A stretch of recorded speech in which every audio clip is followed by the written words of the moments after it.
Nah kalau sedang ada ujian lawannya, tadi saya sudah bilang di poin pertama, pasti akan berpasangan. Ada nikmat, ada ujian. Nah kalau ujian, solusi terbaiknya adalah sabar. Nggak ada yang lain. Kalau Bapak Ibu cari cara yang lain tidak akan ketemu. Karena memang yang mengajarkan kepada kita solusi ini dan yang menciptakan permasalahan itu adalah Allah Subhanahu wa taala. Maka Allah sudah ajarkan kita panduannya, yaitu sabar. Dan sudah kita jelaskan di pertemuan kita yang terakhir, itu tentang definisi sabar. Seperti apa sebenarnya sabar itu? Supaya kita faham, dan ini solusi terbaik. Jadi kalau ibu misalnya dan bapak sekalian bangun tidur pagi hari, tiba-tiba kita sudah flu, demam, berarti ujian sedang ada. Solusi terbaik langsung fahami, 5 huruf itu sabar. Nah, bagaimana sabar? Terima keputusan Allah itu. Itu sabar. Terima keputusan Allah. Oh Allah lagi uji saya. Gitu. Jadi jangan menggerutu, jangan menyalahkan siapapun. Itu namanya sabar. Terima, oh Allah lagi uji saya. Sebagaimana dulu Allah kasih saya nikmat, sekarang Allah kasih ujian. Terima. Karena kalau ibu dan bapak protes apa yang sedang terjadi, kok saya bisa flu, kok saya bisa demam, kok begini dan begitu, seakan-akan kita tidak terima keputusan Allah. Gitu kan? Maka kita terima keputusan Allah Subhanahu wa taala itu dengan lapang dada dan meyakini dan menenangkan hati kita, ya, tentunya dengan memahami keutamaan sabar. Entar lagi nanti kita akan lihat bagaimana Allah menggambarkan dalam banyak ayat Al-Quran tentang masalah sabar, agar kita terus mengejar keutamaannya. Bukankah firman Allah Subhanahu wa taala yang berbunyi, ini salah satu contoh, nanti akan kita lebih dalam membahas ayat-ayat Al-Quran, innama yuwaffas sabiruna ajrahum bighairi hisab. Orang yang sabar itu, kata Allah, akan mendapatkan balasannya nanti tanpa ada hitungan lagi. Mungkin ibu dan bapak sabar dengan sakit 3 hari demam. Bisa saja Allah ganti dengan setahun sehat, 2 tahun sehat. Tidak ada balasan Allah itu. Ya misalnya kita sabar dengan 1 kali lapar, berarti nanti dikasih 1 kali makan. Tidak seperti itu. Tapi balasannya tanpa ada lagi hisapnya. Itu kita selalu renung-renungi, oh ternyata keutamaan sabar itu banyak ya yang saya bisa dapatkan. Ya. Dalam buku ini juga akan dirincikan insya Allah. Ya masalah keutamaan-keutamaan sabar itu apa saja yang kita dapatkan. Itu contohnya. Jadi kita renungi begitu. Kemudian ikhtiar, mencari jalan keluarnya. Jadi saya ulangi lagi, kalau sedang datang ujian, apa saja gangguan orang utang gak bayar, kita digibah, digunjing, difitnah, diganggu, ya. Teman-teman kita sekarang di Palestina lagi dijajah wilayahnya, apa saja, ya. Baik dari orang terdekat kita, kadang-kadang ada gangguan datang, ujian datang di pasangan hidup kita. Dari pasangan hidup, kadang-kadang dari ya, ipar, kadang-kadang dari mertua, kadang-kadang dari anak sendiri, ya. Ada orang yang dibuat stres dengan anaknya sendiri, misalnya ujian dari Allah SWT. Gimana caranya? Sabar. Terima dulu, Allah sedang menguji saya dengan ini, tapi ikuti dengan poin setelahnya. Ikhtiar mencari jalan keluar. Nah ikhtiar ini berdoa, kemudian coba cari inti permasalahannya apa, lalu didiskusikan, bermusyawarah, konsultasi sama pakarnya. Nah itu namanya sabar. Dan tidak masuk dalam sabar kalau Bapak Ibu pilih setengahnya saja. Kayak misalnya udah deh Allah uji saya sama penyakit, udah saya nggak usah berobat. Nah itu bukan sabar namanya. Karena ibu cuma mengambil setengahnya. Harusnya diterima dulu keputusan Allah, lalu ikhtiar cari jalan keluar. Itu sabar. Kita utangin orang, dia nggak bayar. Bukan berarti ya sudahlah dia nggak mau bayar, saya nggak usah nagih. Nggak nagih, nggak apa-apa. Tagih lagi, ingatkan lagi. Nggak ada masalah. Dia belum bayar, nggak apa-apa. Terima sebagai keputusan Allah. Berarti kita tagih lagi. Ya, seperti itulah. Berapa tahun pun dia tidak bayar, nggak ada masalah. Bagi kita itu adalah ujian dari Allah. Toh, kalau kita pertemukan total utang itu dengan rezeki yang Allah kasih dari oksigen yang kita bisa hirup. Tiap hari kita makan, minum, umur masih dikasih. Mungkin pasangan hidup ada, anak-anak ada. Sebenarnya jauh lebih besar daripada ujian yang sedang datang. Dan sebagai seorang muslim kita dianjurkan untuk meyakini semua ujian akan ada akhirnya. Fa inna ma'al usri yusra. Di setiap kesulitan Allah berfirman dari 1400 tahun yang lalu akan ada kemudahan. Coba Bapak Ibu renungi deh dalam hidupnya selama ini apa yang pernah dilalui dari ujian. Dan lihat waktu pertama, ingat waktu pertama kita ditimpa, kita merasa seperti sudah tidak ada jalan keluarnya. Mentok di situ. Tapi ternyata beberapa waktu kemudian selesai. Berapa banyak permasalahan kita dalam hidup sehari-hari dari hal yang kecil. Lapar, lalu hilang laparnya. Haus, lalu hilang hausnya. Ngantuk, capek, lalu kita hilang. Kita pernah sakit flu, demam, sakit gigi, terus hilang gitu kan. Gangguan orang terus kita ini. Terus keadaan ekonomi mungkin terpuruk terus tiba-tiba jadi membaik. Berapa banyak permasalahan dalam hidup kita yang harusnya jadi pelajaran dan pengalaman hidup. Ternyata kita temukan jalan keluarnya. Kenapa pada saat datang ujian sekarang setelah punya pengalaman sekian kali, kita masih bergerutu, masih berkeluh kesah. Toh kita tahu ternyata ada yusrahnya. Setelah usr ada yusrah. Setelah kesulitan ada kemudahan. Itu pasti. Dan Allah ulangi 2 kali. Inna ma'al usri yusra. Pasti. Di setiap kesulitan ada kemudahan. Tinggal siapa yang beruntung. Karena pada saat ujian sedang datang dia terima sebagai putusan Allah. Sehingga dia mudah melaluinya. Dan akhirnya maksimal meraih pahala.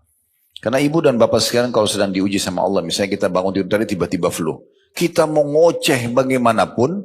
Tetap harus dilalui. Mau gak mau? Kan gitu. Jadi nggak ada manfaatnya kita gerutu itu nggak ada manfaatnya, nggak memberikan apa-apa buat kita. Gitu kan? Makanya Umar bin Khattab saya ingatkan kembali berkata statement yang menarik sekali. Beliau mengatakan orang diuji itu melalui atau ada 2 jenis orang yang diuji. Yang pertama yang sukses, yang kedua gagal. Yang sukses ini adalah orang yang bisa menerima keputusan Allah itu. Maka dia akan dapat pahala karena dia tahu ini Allah melihat dia, Allah mengetahui ujian tersebut. Maka dia dapat pahala. Yang kedua dia mudah melaluinya. Karena dia tahu ini ujian, dia lalui saja. Dia nikmati prosesnya. Dan juga dia akan temukan jalan keluarnya. Ini yang sukses. Yang kedua gerutu, nggak bisa nerima. Kenapa ini, kenapa itu, semua orang disalahkan. Dia tidak kembali kepada akidah, keyakinan sebagai seorang muslim. Dan Allah sudah datangkan ujian. Yang ada di depan kita ini cuma penyebab saja. Maka dia akan dapat dosa karena dia pungkiri takdirnya Allah. Dia sulit melaluinya. Karena dalam proses melaluinya semuanya ngeluhkan kenapa. Gitu. Kalau diuji setahun terus dia gerutu. Dan dia tidak akan menemukan jalan keluarnya. Jadi gak ada pilihan memang kita kalau ada ujian.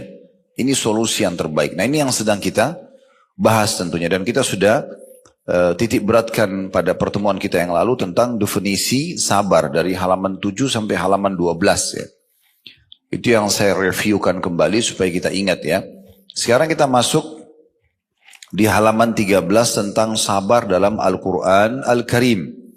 Al-Quran adalah kitabullah, kitabnya Allah yang turun sebagai petunjuk bagi manusia, hudan linnas ya. Dan juga bayinatin minal huda, penjelasan terhadap semua yang dibutuhkan untuk mendapatkan petunjuk atau menjadi petunjuk dalam kehidupan. Maka dijelaskan sabar dalam Al-Quran Karim. Berapa banyak ayat-ayat Al-Quran yang menyinggung masalah sabar agar kita jadikan sebagai perangkat hidup kita. Ya. Saya bacakan, penulis mengatakan Allah subhanahu wa ta'ala telah memerintahkan Nabi-Nya Muhammad SAW untuk bersabar dalam banyak ayat di dalam kitab sucinya yang mulia, ya, kitab suci yang mulia. Jadi dimulai perkataan yang menarik sini ya. Bukan penulis bilang Allah memerintahkan dalam Al-Quran orang-orang beriman bersabar. Tidak, langsung Allah memerintahkan Nabi-Nya Muhammad SAW untuk bersabar. Kalau Nabi Muhammad aja disuruh bersabar, apalagi kita umatnya. Kita akan ikut dengan beliau gitu ya. Syekh Islam Ibn Taimiyah rahimahullah berkata, ini salah satu ulama bernama Ibn Taimiyah berkata, Allah subhanahu wa ta'ala menyebutkan kata tanda kutip sabar dalam kitab sucinya lebih daripada 90 tempat. 90 kali dalam Al-Quran diulangi perintah sabar ini. Dan bersabar itu hukumnya wajib berdasarkan ijma' umat ini. Jadi kalau ibu dan bapak sedang diuji, sabar itu bukan opsional, tapi kewajiban. Ijma', kesepakatan para ulama tentang masalah ini. Karena kalau tadi saya jelaskan, kalau ibu dan bapak juga tidak sabar, nggak akan dapat solusinya. Nggak ada solusi lain. Gitu kan? Dan sudah kita jelaskan tadi bagaimana definisi sabar itu. Selanjutnya, dikatakan sabar memiliki sejumlah bentuk dalam kitab suci Allah subhanahu wa ta'ala. Ini disebutkan oleh Imam Al-Hafidh Ibn Qayyim rahimahullah. Ibn Qayyim juga nama seorang ulama dan ini muridnya Ibn Taimiyah tadi. Dalam kedua kitab beliau, Udda Sabirin dan Madarijis Salikin. Dan di sini kata penulis saya ingin menyebutkan sebagian darinya sebagai contoh. Yang pertama, bahwasanya Allah Subhanahu wa taala menggantungkan kepemimpinan di dalam agama Islam dengan sabar dan yakin. Mau jadi pemimpin memang harus sabar. Banyak ujiannya. Ya. Setiap sesuatu atau fasilitas yang kita inginkan akan ada ujiannya. Ya. Sehingga tidak semudah itu yang kita bayangkan bisa kita dapatkan lalu kita melaluinya tanpa ada ujian sama sekali. Ya. Dan harus diikuti dengan keyakinan di dalam hati kepada Allah Subhanahu wa taala. Sebagaimana Allah sebutkan dalam surah Sajadah ayat 24. Itu disebutkan di poin pertama di halaman 14 ya. Yang berbunyi Allah Subhanahu wa taala berfirman wa ja'alna minhum a'immatan yahduna bi amrina lamma sabaru wa kanu bi ayatina yuqinun. Dan kami jadikan di antara mereka itu pemimpin-pemimpin yang memberi petunjuk dengan perintah kami selama mereka bersabar dan mereka meyakini ayat-ayat kami. Jadi ada dua hal yang digabungkan di sini. Kalau mau jadi pemimpin, kata kunci kesuksesannya adalah tadi bersabar dan juga penuh keyakinan bahwasanya Allah Subhanahu wa taala tidak datangkan ujian tersebut kecuali dengan hikmahnya. Kalau ibu masih ingat pernah saya sampaikan dan bapak ibu sekalian, ada diriwayatkan beberapa sahabat Nabi dan itu bahkan dinukil dari seorang sahabat Nabi pada saat mereka lagi disiksa di Mekah. Ini lagi digebukin. Lalu orang-orang kafir Quraisy dalam kondisi orang-orang muslim ini berdarah, terikat, terzalimi luar biasa. Sampai Nabi Muhammad SAW sendiri gak bisa buat apa-apa pada saat itu karena belum punya kekuatan. Maka waktu orang-orang kafir ini mengatakan, kami akan memberhentikan siksaan kami hari ini bukan karena kasihan sama kalian, tapi karena kami sudah jenuh. Besok kami akan kembali siksa kalian lagi. Apa jawaban orang-orang muslim dalam kondisi tergeletak, diikat? Itu luar biasa iman mereka pada saat itu. Mereka mengatakan, sesungguhnya Allah lah yang mendatangkan kalian kepada kami untuk melakukan ini sebagai ujian buat kami. Maka kami akan bersabar. Mereka sabar, mereka nikmati prosesnya. Itu luar biasa. Sampai Nabi SAW mengatakan, sesungguhnya orang-orang beriman itu akan menyukai prosesi ujian itu sebagaimana kalian menyukai kenikmatan. Jadi mereka tahu kalau ada ujian itu akan ada datang banyak sekali pahala. Dan juga seperti orang kalau lagi ujian seperti apa sih? Kalau di sekolah ujian akan naik kelas. Orang kalau di kantor ikut pelatihan ujian akan naik jabatan. Nah seperti itu. Sebenarnya di ujung jalan itu ada sesuatu yang besar yang Allah janjikan. Apa saja yang Bapak Ibu sedang melalui sebuah ujian, yakinlah di ujungnya itu ada sesuatu yang Allah siapkan. Tinggal kita berhasil atau tidak.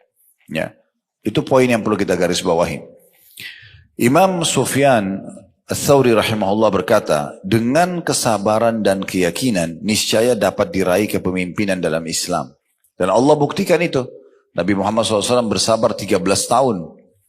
Beliau pada saat melihat Sumayyah radhiyallahu anha, ini wanita pertama mati syahid dalam Islam. Dia dulu terposisikan sebagai budaknya Abu Jahal. Sama suaminya bernama Yasir. Dua-duanya beriman kepada Nabi SAW berikut dengan anak dia, anak mereka namanya Ammar. Semua ini sahabat yang mulia. Ammar waktu itu kalau tidak salah masih umur 9 tahunan. Ya. Maka Sumayyah ini dalam kondisi hamil, Abu Jahal pegang tombak kecil. Dan dia berkata, hai Sumayyah, tinggalkan agamanya Muhammad. Atau kalau tidak saya akan tusuk perutmu dengan ini. Ini orang lagi hamil, mau ditusuk perutnya. Dan di bawah terik matahari lagi diikat kedua tangan dan kakinya. Maka Sumayyah mengatakan, saya tidak akan meninggalkan agama Allah. Tetap aja.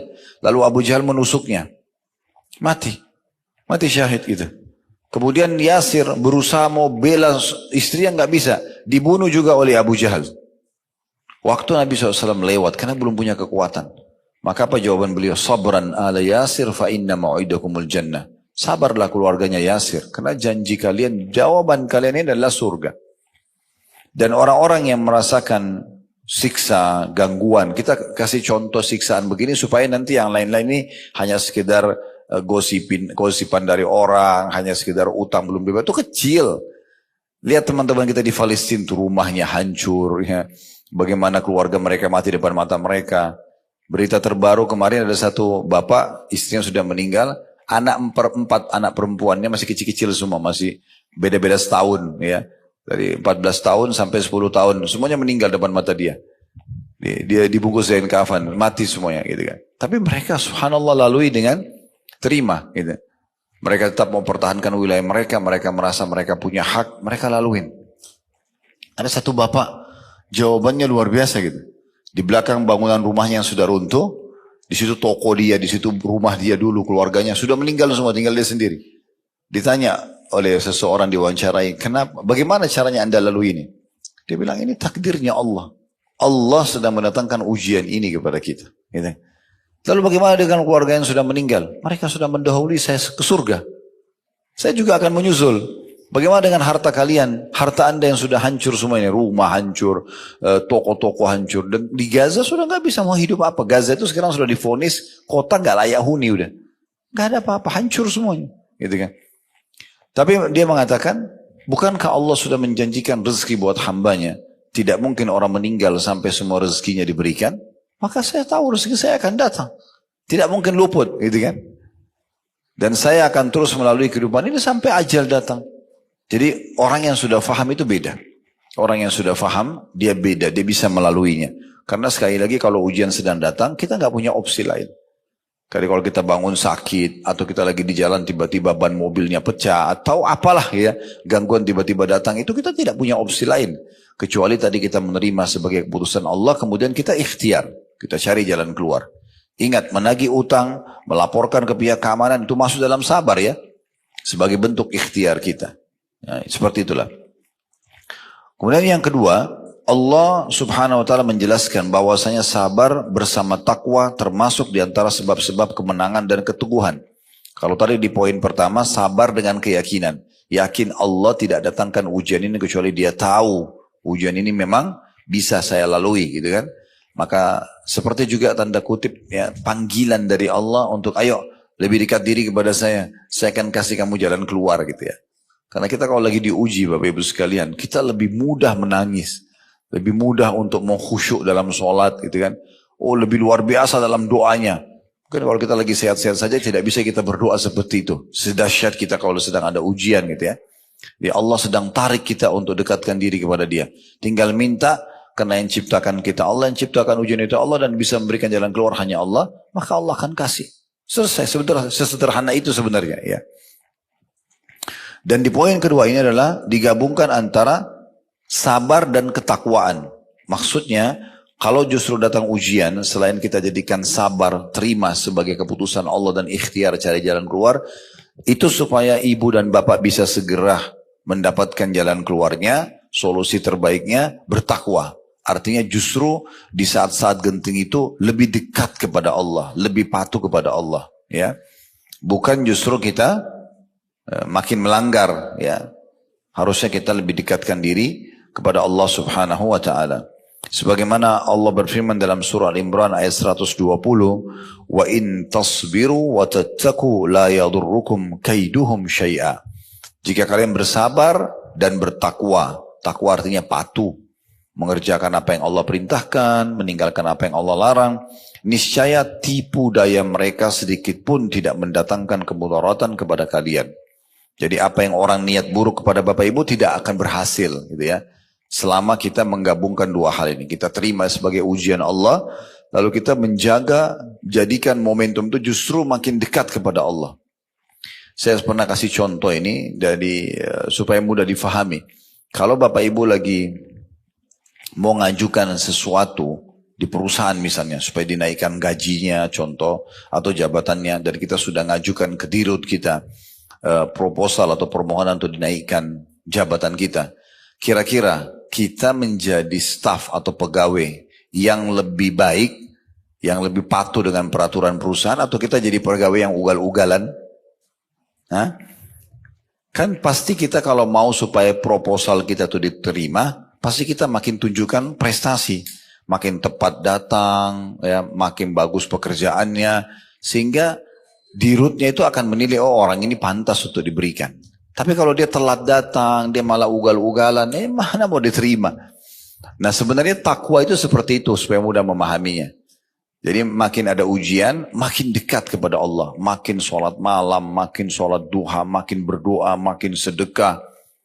Ya, ada salah satu jemaah kami di salah satu wilayah di Indonesia ini, Masya Allah setelah dia dengarkan ceramah tentang bab keutamaan sedekah. Kebetulan kami pernah sampaikan lengkap bedah buku ya, tentang keajaiban sedekah. Itu luar biasa. Salah satunya dia akan mendatangkan solusi dari permasalahan yang. Jadi kalau Bapak Ibu mau ringkas supaya cepat menemukan jalan keluar, sedekah salah satunya. Karena kata Nabi SAW, obati penyakit kalian atau orang-orang sakit kalian dengan sedekah. Dalam riwayat lain, penuhi dan percepat hajat kalian dengan sedekah. Jadi makin banyak dikeluarkan, maka makin cepat permasalahan selesai. Dia bilang, Ustaz, saya praktekin. Hampir setiap ada masalah, saya tidak bisa menemukan jalan tercepat seperti sedekah. Saya bahkan seperti orang ketagihan. Ada masalah, saya makin bersedekah. Belum selesai, saya sedekah lebih besar lagi. Dan jumlahnya tidak dibayangkan gitu ya. Sesuatu yang sangat besar. Dia keluarkan, dan selesai urusannya. Dan Masya Allah, Allah gantikan dari sumber-sumber lain, ya rezeki-rezeki yang datang. Ini salah satu contoh bentuk ketakwaannya kepada Allah subhanahu wa ta'ala. Di sini kata beliau, perhatikanlah apa yang terjadi pada Nabi Yusuf alaihissalam, berupa kemuliaan dan kekuasaan mapan di muka bumi. Sedangkan peristiwa yang terjadi padanya di istana Al-Aziz atau penguasa Mesir pada saat itu, semuanya dengan sebab kesabaran dan ketakwaan beliau kepada Allah subhanahu wa ta'ala. Sebagaimana Allah gambarkan dalam surah Yusuf ayat 90, innahu may yattaqi wa yasbir fa innallaha la yudhi'u ajral muhsinin. Sesungguhnya barang siapa yang bertakwa dan bersabar, maka sesungguhnya Allah tidak menyia-nyiakan pahala orang-orang yang berbuat baik. Surah Yusuf surah yang paling masyhur dalam Al-Quran karena Allah mengatakan di dalamnya ada kisah yang terbaik. Dia masih kecil, saudara kandungnya sendiri yang merasa hasad dengan dia, kenapa Nabi Yakub lebih perhatian, maka akhirnya dia dilempar di sumur dalam kondisi dia masih kecil, dan dia terima itu sebagai sebuah keputusan. Nabi Yusuf tahu ini adalah ujian, maka dia pun bersabar. Dengan dia bersabar sambil berdoa kepada Allah SWT, tidak berlalu berapa lama tiba-tiba ada satu kafilah lewat lalu menurunkan timba atau wadah. Mereka kira ada air, ternyata berat. Waktu diangkat ada anak kecil. Dan di masa itu ada pasar perbudakan. Kelirunya, kafilah ini bukan mereka cari tahu di mana keluarganya, dikembalikan, enggak. Tapi mereka lebih berpikir ke uang, gitu kan. Maka mereka segera ambil, dibawa ke pasar perbudakan di Mesir. Waktu itu mereka adanya di wilayah Palestina, ya. Lumayan. Jaraknya pada saat itu lumayan jauh. Kalau sekarang sih dekat karena Palestina sama Mesir berbatasan saja.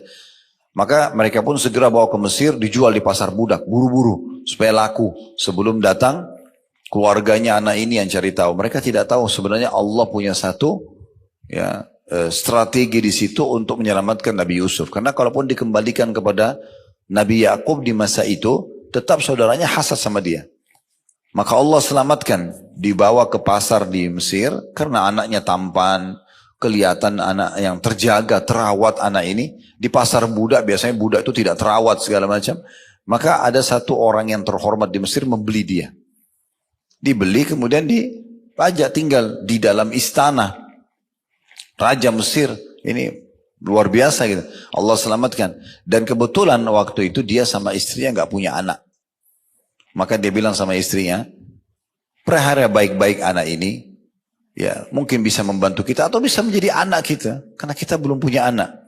Maka dirawatlah oleh sang ratu tersebut, gitu kan. Dan dia pindah dari rumah yang biasa, ya dengan kesabaran dia ke istana raja. Tumbuh besar dalam kondisi aman, karena jauh dari saudara-saudaranya. Sampai dia remaja, dia dewasa, terjadilah tentu kisah yang sangat masyhur ya. Karena ibu majikannya sendiri suka sama dia, kemudian dia bersabar, gitu kan. Bagaimana dia dikejar-kejar oleh sang perempuan ini, masuk dalam kamarnya, ditutup pintunya, lalu ditawarkan untuk berzina. Dia berusaha lari, menghindari wanita ini, sampai wanita itu menarik baju dari belakang, sehingga sobek baju tersebut. Begitu tiba di pintu, dan dibuka ternyata suaminya datang, lalu dia dengan gampangnya mengatakan, apa balasannya bagi orang yang mau mengganggu istrimu? Lalu si raja ini bingung mau pecahkan bagaimana permasalahannya. Lalu Nabi Yusuf mengatakan, bukan saya, dia yang menawarkan dirinya. Saya tidak pernah mengganggu seperti ini. Nah, untung si raja ini bijak. dia pun memanggil orang yang bijaksana di istana itu, suruh bagaimana menghakimi keadaan ini.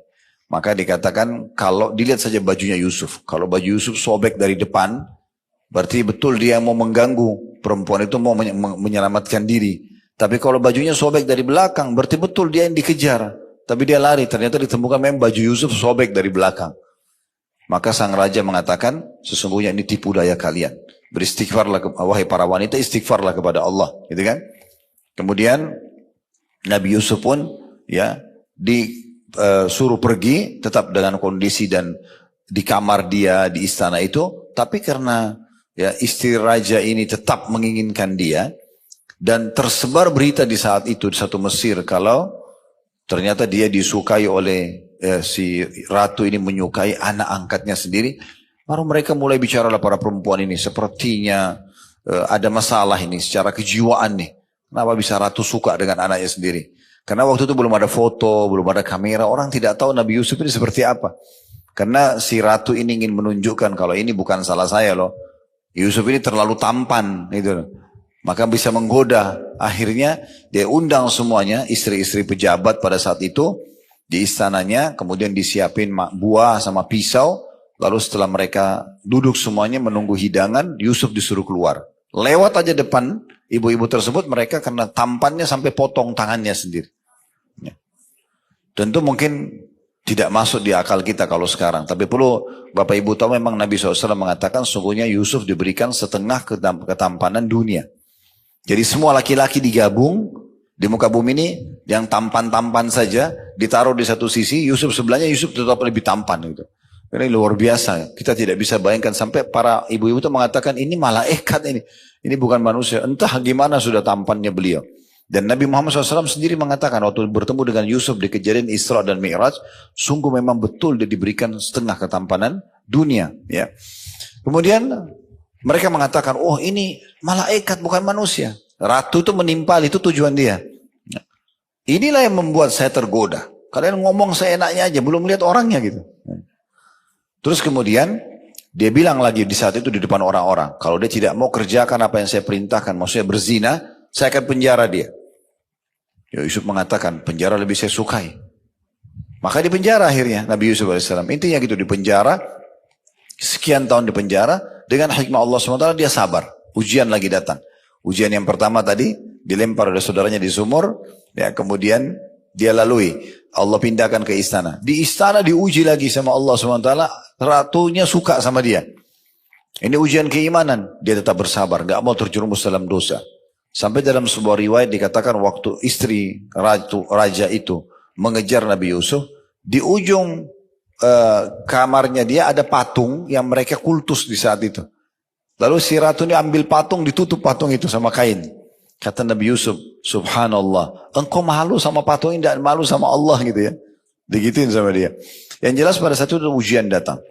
Allah tetap dia bersabar, tetap dia beribadah di penjarahnya. Akhirnya Allah SWT muliakan. Rajanya mimpi melihat, ya mimpi ada sapi sehat, memakan sapi yang kurus ya. Dan beberapa macam jenis mimpinya pada saat itu. Lalu ditanya pada para pemusyawarah penasihat, tidak ada yang bisa. Lalu mereka isyaratkan kepada Yusuf, karena sebelumnya ada dua orang yang datang ke penjara menanyakan tentang takwil mimpi. Nabi Yusuf terkenal sebagai orang soleh di penjara dan bisa menakwilkan mimpi. Maka ada dua orang yang datang menceritakan mimpinya dan berhasil seperti apa Nabi Yusuf takwilkan. Maka waktu terjadi raja mimpi, diingatkanlah ya kalau ada seseorang yang di penjara, Yusuf itu pintar bisa menakwilkan mimpi. Raja bilang, coba tanyakan tentang mimpi saya. Ditakwilkanlah mimpinya. Setelah itu raja mengatakan, datangkan kepada saya. Saya ingin dia menjadi penasihat saya khusus gitu. Nah, ini juga anak angkatnya gitu. Maka dikatakan pada saat itu, coba tanya dulu sebelum saya mau diangkat, kasih jabatan apapun, bagaimana keadaan para wanita yang memotong tangan-tangan mereka itu. Karena isunya Nabi Yusuf yang mau mengganggu mereka. Maka semuanya perempuan itu memberikan kesaksian, kami tidak pernah mengetahui hal-hal yang buruk. Yusuf cuma lewat, dia tidak potong tangan kami, dia tidak apa. Kami yang salah sendiri. Nah di saat itu ratu baru mengatakan, sekarang kebenaran harus disampaikan. Kalau memang saya dulu yang tawarkan diri saya dan dia termasuk orang jujur. Dia tidak mau memang melakukan. Maka setelah itu, karena dia bersabar, tetap bertakwa. Ini kan takwa ya. Dia tetap jaga kontrol dirinya walaupun dia dimasuk penjara.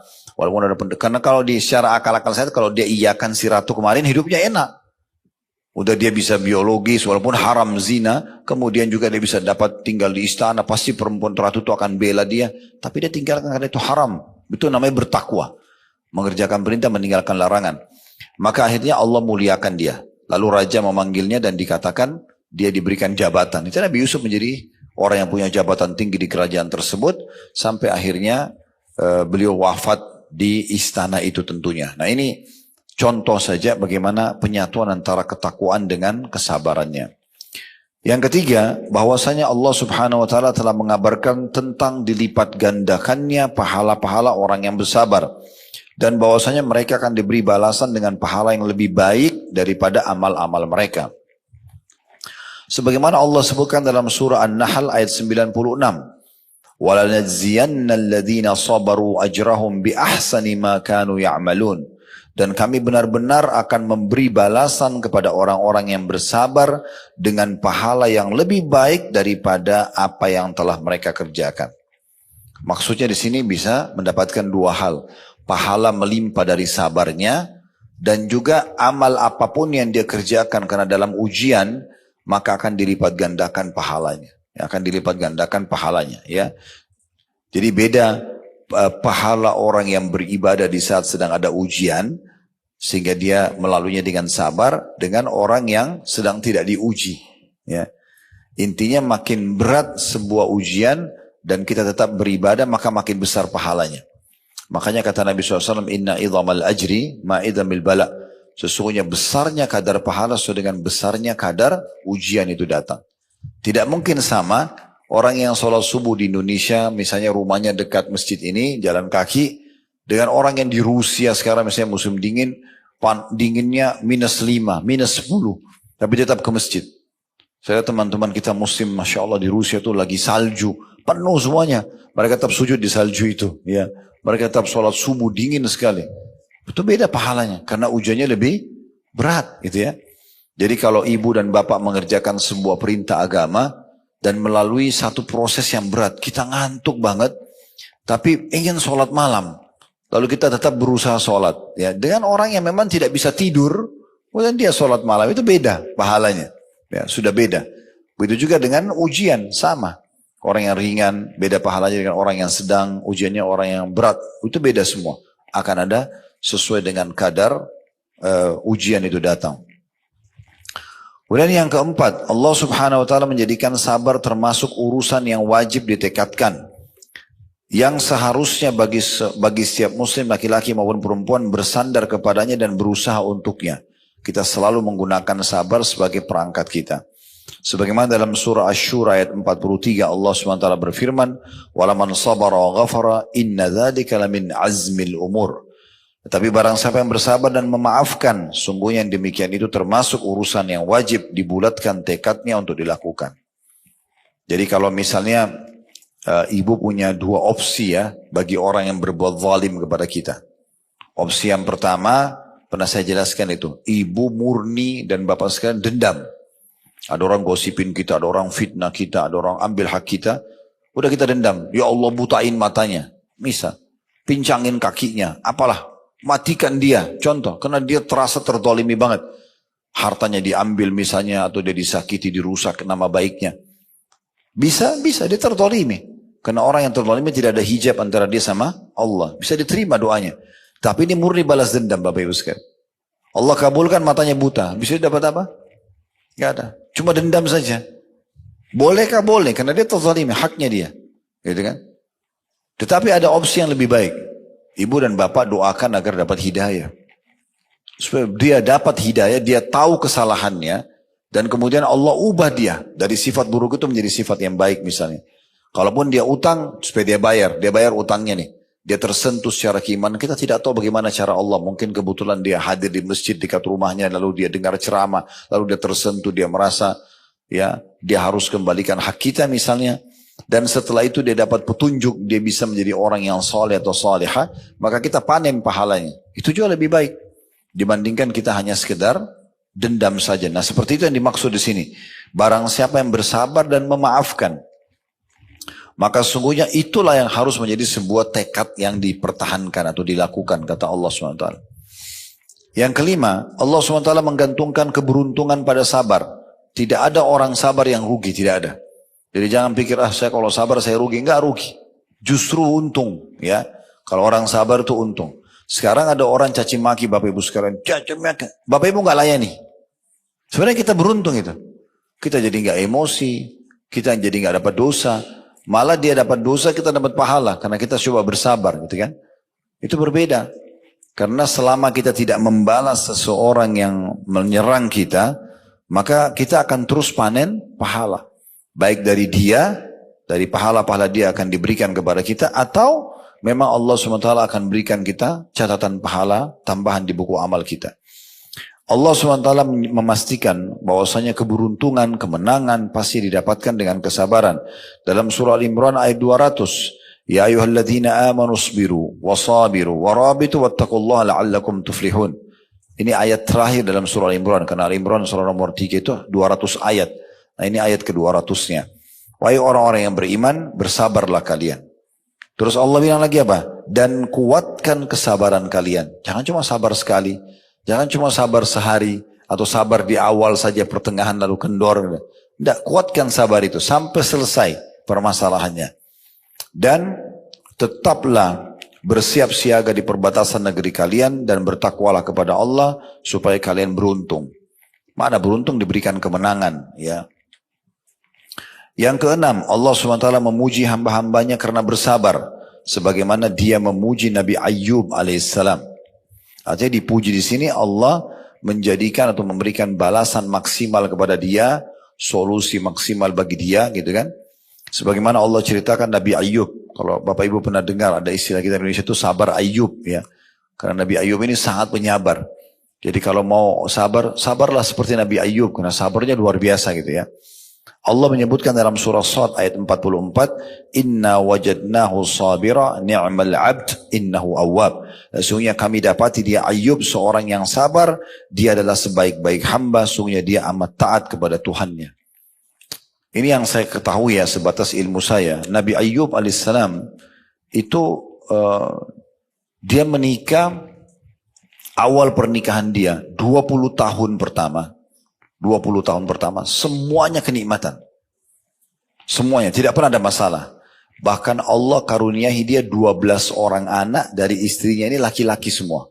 Semuanya tampan-tampan, semuanya pintar-pintar, ya. Laki-laki semuanya. Nabi Ayyub sendiri tampan, tokoh masyarakat, seorang nabi, kaya raya, istrinya juga cantik, sempurna. Pokoknya kehidupan mereka ideal sekali. 20 tahun.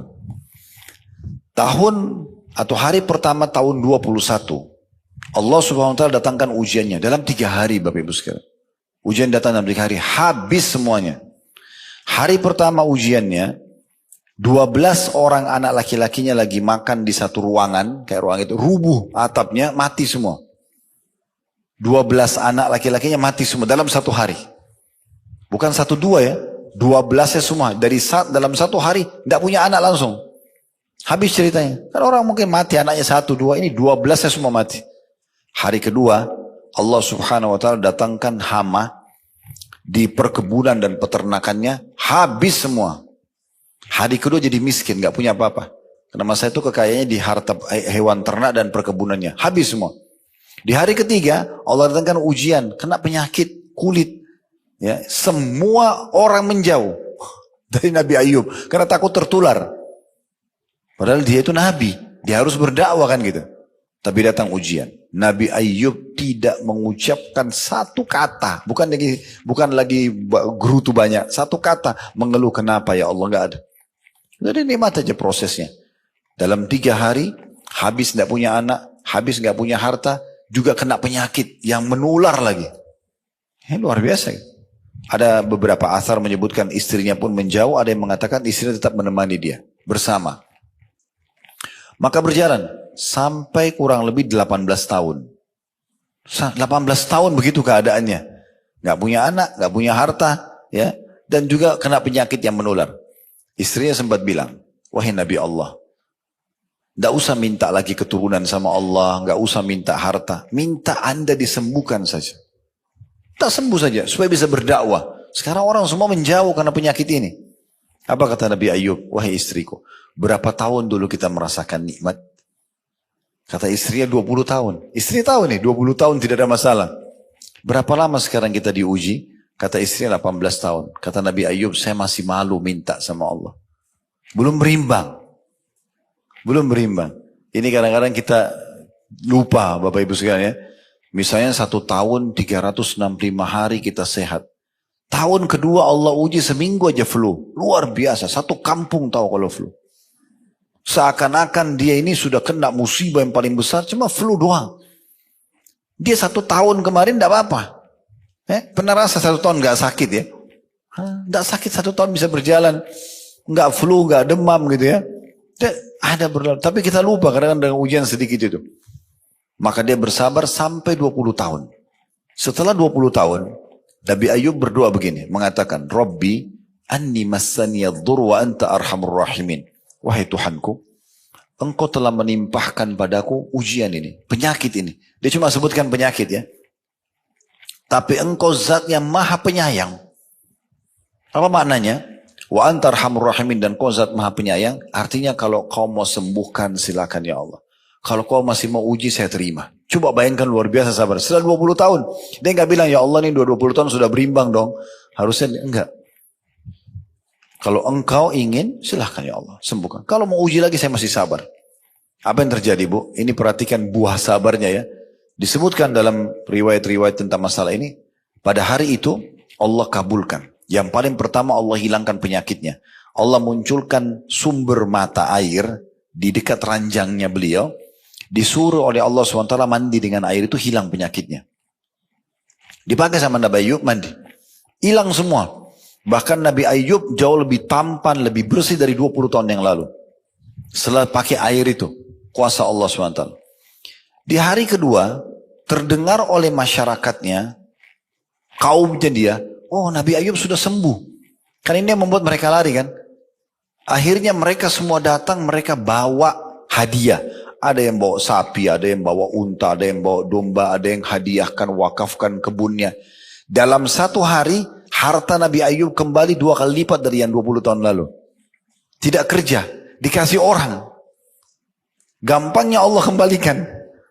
1 hari, Allah kasih 2 kali lipat, cuma pemberian orang. Dan tidak kerja.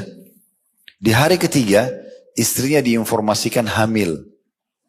Dan setelah itu melahirkan 24 anak laki-laki. Coba bahas ya kisahnya Nabi Ayub.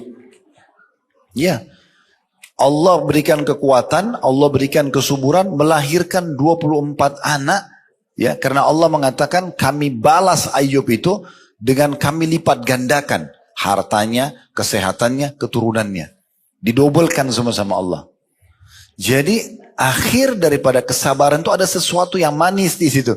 Cuma kita sabar nggak sih gitu? Kita sabar nggak melaluinya? Nah seperti itu. Orang kan kalau mau ujian, kita dulu waktu masih SD, SMP, SMA mau naik kelas, kan harus ujian belajar ya.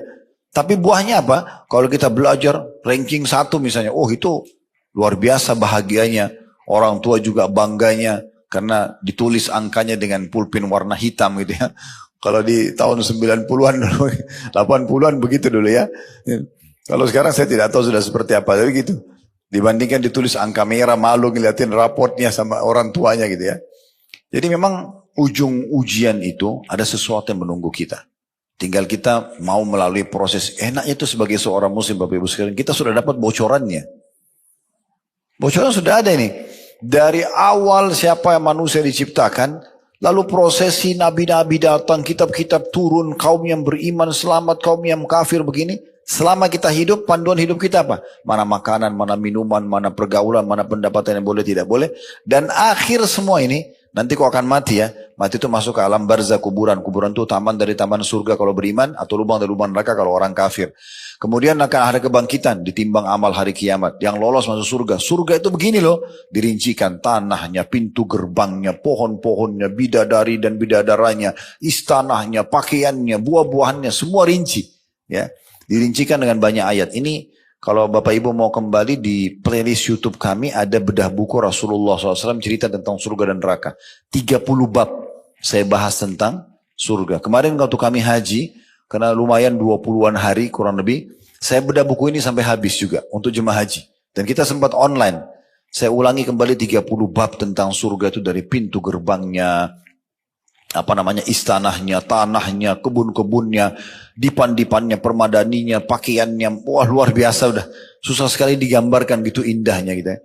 Begitu juga dengan neraka. Diceritakan di buku itu sekitar 33 bab. Semua juga sudah kita rincikan. Jadi memang ada balasan yang sangat besar yang Allah Subhanahu wa taala janjikan, tinggal kita ikuti dengan keyakinan ya, bahwasanya memang di ujung setiap ujian itu akan ada sesuatu yang besar. Kemudian 2 poin yang terakhir yang disebutkan ini, poin 7 dan ke poin 8, tentang sabar di dalam Al-Quran. Ya. Yang ketujuh, Allah Subhanahu wa taala mengabarkan bahwa para malaikatnya akan masuk ke dalam surga, lalu mereka akan mengucapkan salam kepada orang-orang mukmin di dalam surga karena kesabaran mereka. Allah Subhanahu wa taala berfirman, nanti insyaallah, dan saya berharap Allah SWT betul-betul memberikan kepada kita dan kita penuh keyakinan Allah akan kabulkan doa itu ya. Semoga Allah menyatukan kita di surga firdausnya tanpa hisab, mana disatukan dalam majlis ilmu kita ini tentunya. Allahumma amin. Dan kita akan saksikan firman Allah ini. Nanti kalau kita sudah masuk ke istana kita di surga, Bapak Ibu sekalian, malaikat akan datang dan mengucapkan ini pada kita. Itu semua karena kesabaran kita. Nanti akan kita jelaskan setelah baca ayat ini, sabar dalam 3 hal ya. Allah berfirman dalam surah Ar-Ra'd ayat 23 sama 24, wal malaikatu yadkhuluna alaihim min kulli bab salamun alaikum bima sabartum fa ni'ma 'uqbad dar.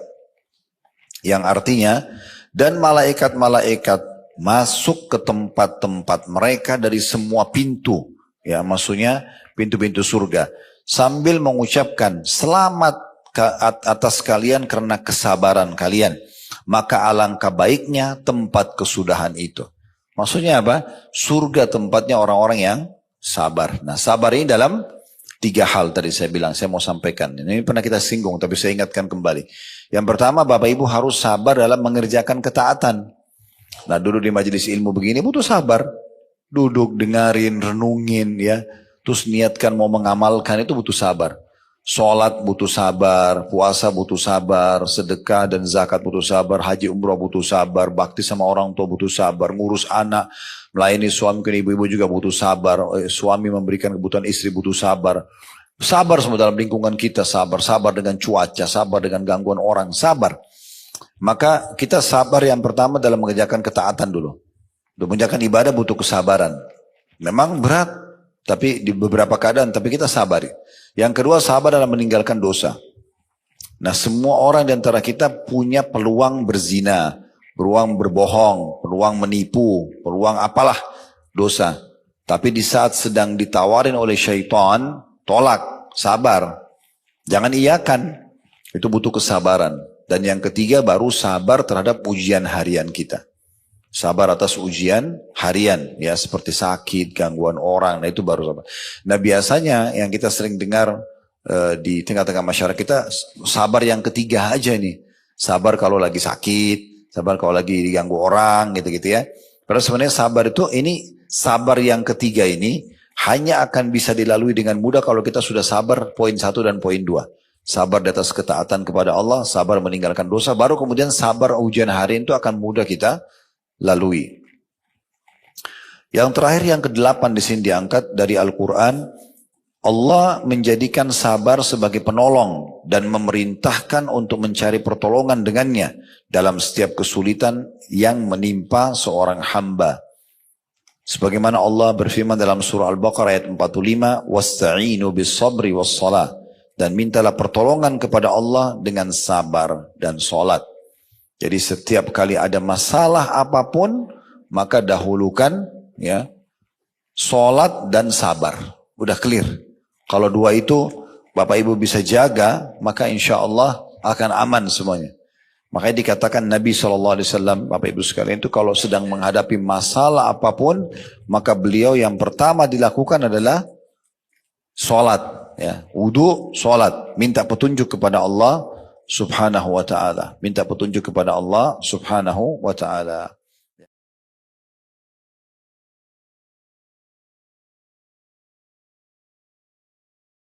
Kanlah sholat wahai Abu Musa, jadi imamlah kamu.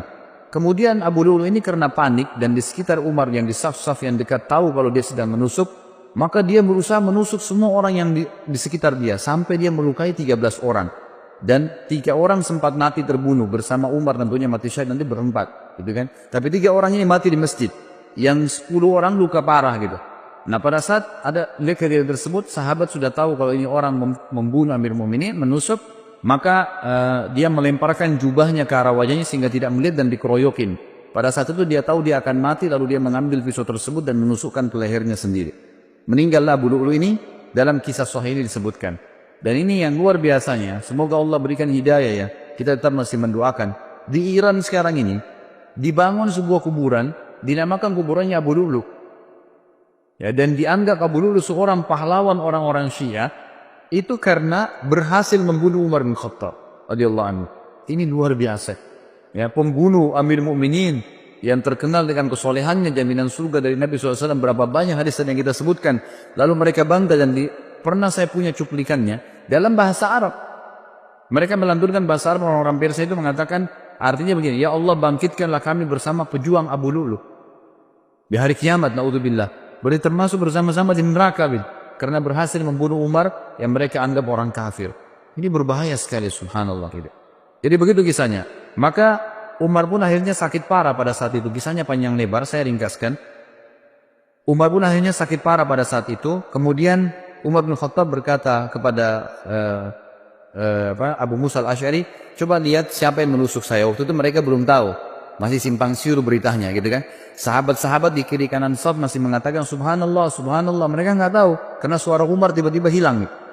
Maka pada saat itulah Abu Musa meninjau mengatakan yang membunuh anda adalah budaknya Mughirah bin Syu'bah, Abu Lu'lu.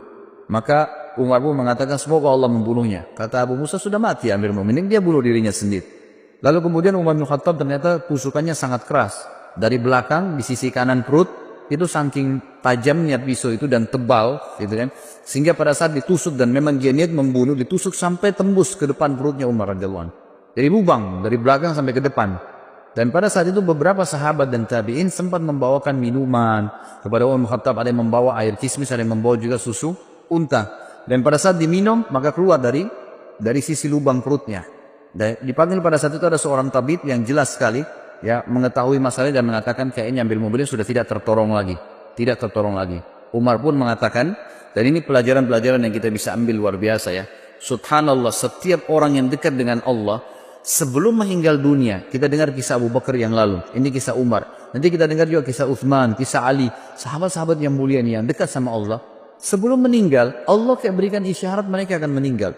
Ya. Jadi mereka sempat mengembalikan amanah, mereka sempat memberikan wasiat, mereka masih sempat menasihati, mereka masih sempat menuju khalifah setelahnya. Banyak hal yang dilakukan gitu kan. Termasuk Umar bin Khattab. Umar bin Khattab akhirnya berbicara, kalau saya mati gitu kan, maka kuburkanlah saya ya, dan mintalah, dipanggil Abdullah bin Umar, mintalah kepada Ummul Mukminin Aisyah. Minta kepada Aisyah agar Aisyah mengizinkan aku dikuburkan bersama 2 sahabatku, Rasulullah SAW dan Abu Bakar. Maka Abdullah bin Umar pun mengatakan saya masuk ke rumah Aisyah dan mengatakan wahai Amir Mu'minin, Umar mengirim salam dan meminta izin untuk dikubur. Aisyah pun menangis mendengar berita Umar lalu berkata, semestinya aku berharap itu tempatku, aku dikuburkan di situ. Tapi aku akan izinkan untuknya. Waktu kembali Abdullah bin Umar kepada ayahnya Umar bin Khattab radhiyallahu anhu majma'in, Umar berkata waktu disampaikan apa beritamu, Abdullah bin Umar mengatakan Ummul Mukminin mengizinkan. Kata Umar, segala puji bagi Allah yang menerima doa ini. Tapi pada saat saya sudah jadi jenazah, jadi sudah tahu kalau mau mati. Sebelum saya dimasukkan ke dalam rumah Aisyah, tetap minta izin dulu. Kalau Aisyah mengizinkan Ummul Mukminin, kuburkan saya bersama Abu Bakar dan Rasulullah SAW. Tapi kalau tidak, kuburkan saya di pemakaman kaum muslimin umumnya. Gitu kan? Begitu penyampaiannya. Pada saat Umar bin Khattab lagi sakit keras, ada beberapa kejadian penting yang kita bisa ambil pelajaran juga. Yang pertama adalah, sempat Umar bin Khattab pingsan.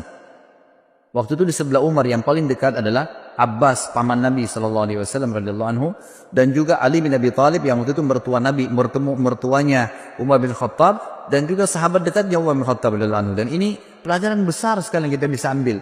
Ahli sunnah wal jamaah meyakini Ali dan sahabat-sahabat Nabi semuanya mulia. Tidak pernah kita mencaci maki mereka, gitu kan? Beda dengan kaum Syiah yang terus-menerus mencaci maki sahabat. Jadi berbahaya sekali, gitu. Ini bisa sampai pada tingkat kekufuran mereka, apalagi mengkafirkan sahabat. Sabda Nabi SAW, siapa yang mengatakan kufur kepada saudaranya muslim, maka itu akan kembali kepada salah satu di antara mereka, siapa yang lebih berhak, ya, pengucapnya atau penerimanya. Jadi tidak mungkin ketemu antara sahabat dengan orang biasa. Tentu saja orang biasa yang ikut kena dalam masalah ini. Ali berkata, ya, pada saat itu Umar pingsan, terdengar azan. Lalu Abbas berkata, bagaimana nih kepada Ali? Amir Mu'minin lagi pingsan. Kata Ali, ada rahasianya. Lalu Ali pun mendekati kuping Umar sambil berkata, As-salat ya Amiral Mu'minin. As-salat ya Amiral Mu'minin. 3 kali. As-salat ya Amiral Mu'minin. 3 kali cuma. Salat wahai Amir Mu'minin. 3 kali. Tiba-tiba Umar yang kondisi pingsan, perutnya ini lubang dari belakang ke depan, ya, terbangun lalu mengatakan, iya, tidak ada Islam bagi orang yang tidak sholat. Sholat membangunkan dari pingsan, subhanallah, ya. Kita kadang-kadang hanya kena tidur malam, sudah lama tidurnya, ranjangnya enak, nggak bisa bangun dengan azan, kupingnya dikincingi sama setan, gitu kan. Tapi kalau ini enggak, radhiyallahu anhu, bangun dalam kondisi pingsan bisa bangun hanya dengan meninggal sholat karena kuatnya imannya. Lalu dalam riwayat lain juga dikatakan Umar bin Khattab sempat tertidur, pingsan, tidak dibangunkan pada saat itu sampai menjelang mau terbit matahari. Lalu Umar bangun. Kata Umar, apakah orang-orang sudah sholat subuh? Kata mereka, sudah Amir Mu'minin. Lalu Umar mengatakan, iya, tidak ada, ya, bagian yang boleh dihormatin, diberikan jabatan di dalam Islam bagi seseorang yang tidak sholat. Ya, maka terjadilah pada saat itu Umar bin Khattab pun sholat subuh sendirian sambil duduk. Ini riwayat yang pertama. Riwayat yang kedua, pada saat beliau sakit keras, maka datanglah orang-orang yang mendoakan, mengatakan Amir Mu'minin, Anda adalah utusan, Anda adalah pendamping Rasulullah SAW, Anda ini dipuji-pujilah Umar bin Khattab. Mereka selalu menepis, jangan katakan itu, jangan katakan itu, terus begitu. Sampai ada seorang anak laki-laki berkata, wahai Amir Mu'minin, bergembiralah dengan berita gembira dari Allah kepadamu, persahabatanmu dengan Rasulullah SAW. Itu sudah satu nilai. Perjuanganmu, ya, perjuanganmu dalam Islam yang telah engkau ketahui. Kemudian engkau memimpin dengan adil. Kemudian engkau meraih syahadah, mati syahid sekarang. Lalu Umar menjawab, aku berharap semua itu tidak ada sambutannya denganku. Artinya jangan sampai aku merasa bangga dengan itu. Lalu, ya, untuknya beliau mengatakan, dan akhirnya aku lepas dari tanggung jawabku, atau aku akhirnya tetap bertanggung jawab dengan dosa-dosa yang aku lakukan. Lalu pada saat anak muda itu mau keluar, ternyata anak muda ini bajunya menutupi mata kakinya. Dan ini riwayat jarang sekali disebutkan. Sebenarnya riwayat ini riwayat sahih, ya, yang menyebutkan tentang dilarangnya laki-laki untuk isbal, menutup mata kakinya dengan celananya, dengan pakaiannya. Ini masuk dalam bab isbal sebenarnya. Lalu Umar melihat ternyata sarungnya, pakaiannya laki-laki anak muda itu menyentuh tanah, menutup mata kakinya. Lalu Umar berkata, panggil anak muda itu ke sini. Dipanggil kembali. Lalu Umar dalam kondisi sudah mau meninggal, lemah, masih bisa menasihatin orang lain. Apa yang dia katakan? Ya ibna akhi, irfa' thawbak, fa innahu abqa li thawmik wa atqa li rabbik. Wahai keponakanku, ya, biasanya orang dalam agama kita ini, kalau ada seseorang anak muslim lebih muda, ya, kita bisa mengatakan wahai anak saudaraku. Kalau kita biasa mengatakan keponakan, karena ayahnya kan saudara kita dalam Islam. Ya, biasa dikatakan gitu, ya ibna akhi, gitu kan. Angkatlah pakaianmu, karena itu akan lebih awet bagi pakaianmu, tidak mudah kotor, ya, tidak bisa menjatuhkan kamu, karena kalau panjang bisa menjatuhkan, bisa keinjak dan seterusnya. Dan itu lebih bertakwa kepada Rabbmu. Kemudian Ibnu Abbas berkata, aku berkata kepada Umar, bergembiralah, engkau akan meraih surga. Sungguh engkau telah menyertai Rasulullah dalam waktu yang lama. Engkau memegang urusan orang-orang beriman. Engkau bersikap tegas dalam menunaikan amanah. Umar berkata, adapun berita gembira surga yang engkau katakan kepadaku, demi Allah, seandainya aku mempunyai dunia dengan segala isinya, saya aku akan menjadikannya sebagai tebusan untuk menghadapi ketakutan besar yang ada di hadapanku sebelum aku mengetahui berita itu. Maksudnya, aku akan belum bisa aku mengatakan itulah pegangan itu, jadikan pegangan surga itu. Walaupun sudah dijamin oleh Nabi SAW. Kalau seandainya aku punya dunia dan seluruh isinya, aku akan jadikan sebagai tebusan agar bisa mendapatkan surga itu. Adapun ucapanmu bahwasanya aku telah memegang urusan umat Islam, demi Allah aku berharap bahwa hal itu tidak ada sangkutannya denganku. Untung ruginya tidak ada hubungannya denganku. Adapun yang engkau katakan bahwa aku telah menyertai Nabi SAW, maka hal tersebut benar. Hal tersebut benar. Ini diriwayatkan oleh Imam Ahmad dalam musnadnya. Kemudian Imam Adz-Dzahabi juga mengatakan, Ibnu Umar berkata radhiyallahu anhum ajma'in, kepala Umar berada di pangkuanku pada saat beliau sedang tertusuk. Lalu ia berkata, letakkan pipiku di tanah, kata Umar. Lalu aku meletakkannya, kata Abdullah bin Umar radhiyallahu anhu ajma'in. Dia berkata, celaka bagiku dan celaka bagi ibuku jika Rabbku tidak merahmati. Artinya betul-betul kecelakaan, luar biasa kalau sampai aku tidak diampuni oleh Allah Subhanahu wa taala. Lalu beliau sempat sebelum meninggal juga memberikan wasiat beliau mengatakan, aku berwasiat kepada khalifah yang datang setelahku, berbuat baik kepada muhajirin angkatan pertama, karena mereka lah orang-orang yang telah masuk Islam di awal, dan memberikan hak-hak mereka, menghormati mereka. Yang kedua, aku berwasiat kepada orang-orang Ansar yang telah memperjuangkan dan menjual seluruh harta dan jiwa mereka untuk agama. Lalu berbuat baiklah kepada rakyat-rakyat di kota-kota dan di desa-desa, karena mereka adalah pejuang-pejuang Islam. Berbuat baiklah kepada orang-orang Badui, karena mereka adalah orang-orang asli muasal orang Arab dan penopang Islam. Serta aku juga mewasiatkan berbuat baik kepada zimmah, ahli zimmah, orang-orang kafir yang di bawah naungan pemerintahan Islam, karena hak mereka harus dipenuhi sebagaimana Nabi SAW perintahkan.